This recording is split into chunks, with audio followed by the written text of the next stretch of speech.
Conveniently located table. You may have seen when you came in, you may see when you go out, but it's there. It's the last time, I promise.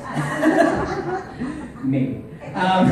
So, I like love songs. They're fun. They're fun for me to sing. They're fun to play. They're fun to write. And they get me points. And that's a good thing.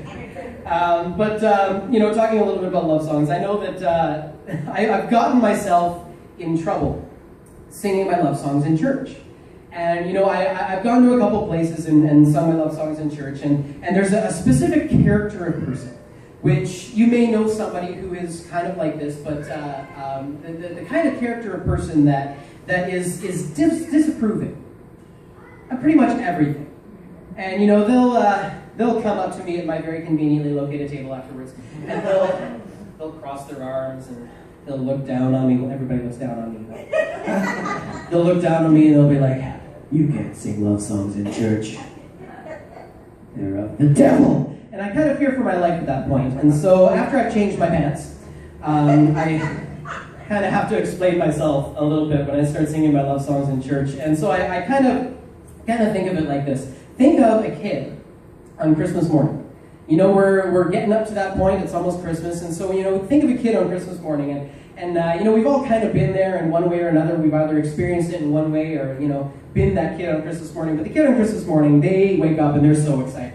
They get up at like 3:30 in the morning and they bust out of their room and they bolt down the stairs at Mach 5, because they're all hopped up on sugar because they've already eaten like half of their stocking candy at 3:30 in the morning. And they bust into your room and they're like, "Mommy, Daddy, it's Christmas time!" And they start shaking you and you're like, "Oh." So you get up and you follow them and they go to the tree and they look and they see this present that's just for them and they look and they're like, "Ah!" So they run up to it and they start ripping stuff off of it and they look at what's inside and they're like, "Ah! This is exactly what I wanted! Thank you, Dad!" And you're surprised that they're so surprised because for the last 6 months they've been dropping hints. They've been writing the letters to Santa and they've been, clipping out the pictures and being like, "I want a red bike!" And sure enough, here's this red bike and they're so excited for this thing that they've been wanting and asking for so long. And I think of the enthusiasm and the energy and the excitement that this kid on Christmas morning has.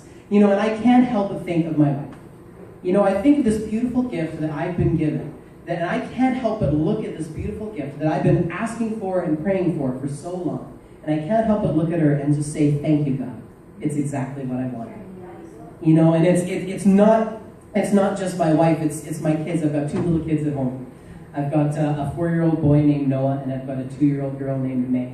And they're the most precious things in the world to me. I love them so much. And I can't help but look at these kids and they say, "Thank you, God.